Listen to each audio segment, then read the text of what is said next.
আব্বা যেদিন দ্বিতীয় বিয়ে করে ঘরে ফিরল তখন আমার বয়স 10 বছর। রূপার বয়স ছিল 5 বছর আর পরীর বয়স মাত্র 1.5 বছর। ছোট্ট পরীকে বুকে নিয়ে আম্মা সেদিন নীরবে চোখের জল ফেলেছিলেন। মুখে টু শব্দটি করেননি, প্রতিবাদ তো দূরের কথা। আর আমি সেদিন দরজার আড়াল থেকে আব্বার দ্বিতীয় বউয়ের মুখ দেখছিলাম। আব্বার দ্বিতীয় বউ আমার আম্মার নখের যোগ্যও না, কালো একটা মহিলাকে বিয়ে করেছেন আব্বা। যেখানে আমার আম্মা তার চেয়ে 1000 গুণ বেশি সুন্দরী, তারপরও আব্বা ওই মহিলাকেই বিয়ে করেছিলেন। কারণ একটাই, আব্বা একটা পুত্র সন্তান চায়।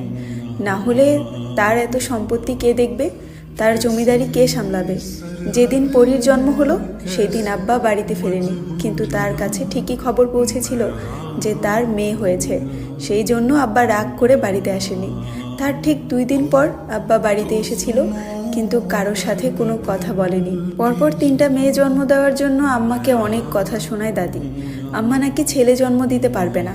তার সাথে আরও একটি কথা দাদি বলেছিল, তা হলো যেই মেয়ের রূপ বেশি হয় হ্যাঁ পোলা পয়দা করতে পারে না কোনোদিন। এই কথাটা শুনে সেদিন আমার অনেক কষ্ট হয়েছিল, কিন্তু আম্মা কিছুই বলেনি, চুপচাপ নিজের কাজ করেছিল।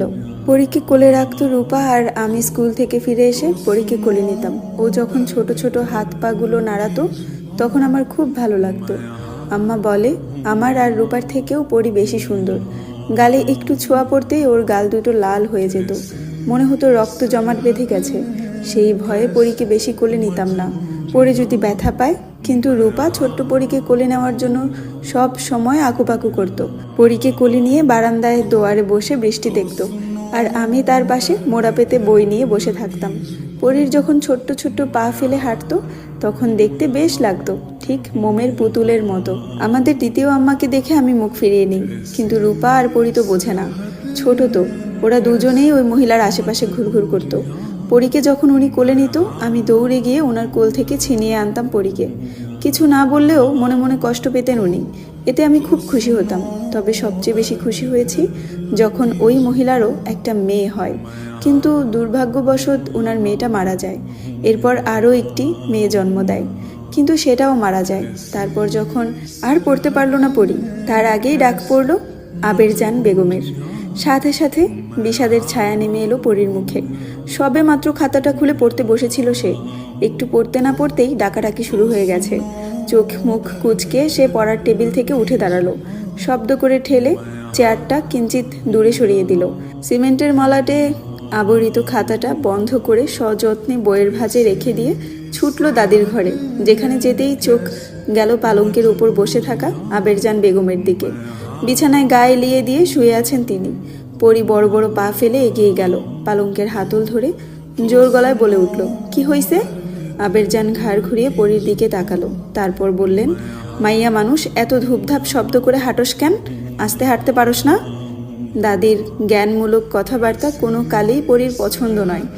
যখনই সামনে আসবে তখনই একটা না একটা জ্ঞানের সহিত কথা বলবেই। পরী দাদির প্রশ্নের জবাব না দিয়ে বলল, তুমি কি কইবা তাড়াতাড়ি কও, আমার মেলা কাম আছে। আবেরজান হাতের ইশারায় নিজের পানদানি দেখিয়ে বললেন, একখান পান দে। আগের ন্যায় ধূপধাপ পা ফেলে জল চৌকির দিকে এগিয়ে গেল। হাঁটু গেড়ে বসে পান বানিয়ে এনে দাদির হাতে দিতেই তিনি পানটা মুখে পুরে নিলেন। পরী কৌটা থেকে কিছুটা চুন দাদির তর্জনী আঙুলে মেখে দিয়ে কৌটাটা আগের স্থানে রেখে দিল। বাইরে যাওয়ার জন্য পা বাড়িয়ে আবার ফিরে তাকালো দাদির পানে। সেই লেখাগুলোর কথা মনে পড়ে গেল ওর। পরী এগিয়ে গেল দাদির কাছে, তির্যক দৃষ্টিতে তাকালো। দাদির গায়ের রং বেশ চাপা, কিন্তু অতটা কালো নয়। হাত পা ও মুখের চামড়া ঝুলে গিয়েছে, বয়স হয়েছে তো। পরী হুট করে বলে উঠল, যেই মাইয়ার রূপ বেশি হ্যাঁ পোলা পয়দা করতে পারে না, তাই না দাদি? পরীর কথা শুনে চমকে তাকালো আবেরজান বেগম। এই কথা পরী শুনলো কোথা থেকে? দাদিকে বলতে না দিয়ে পরী আবার বলে, তোমার তো রূপই নাই, তাই তো তুমি 2টা পোলা পয়দা করছো, কিন্তু একটারেও তো মানুষ করতে পারলা না, 2টা অমানুষ পয়দা করছো, বুড়ি কোনহানকার। আমার আম্মাজান 3টা সোনা জন্ম দিছে, আর তুমি কি করছো? এক পোলায় 2টা বিয়া করছে, আরেক পোলার বিয়ার খবর নাই। পরের মাইয়া দেখা দেখা দিন পার করে। কথাগুলো বলে পরী এক দণ্ড দেরি না করে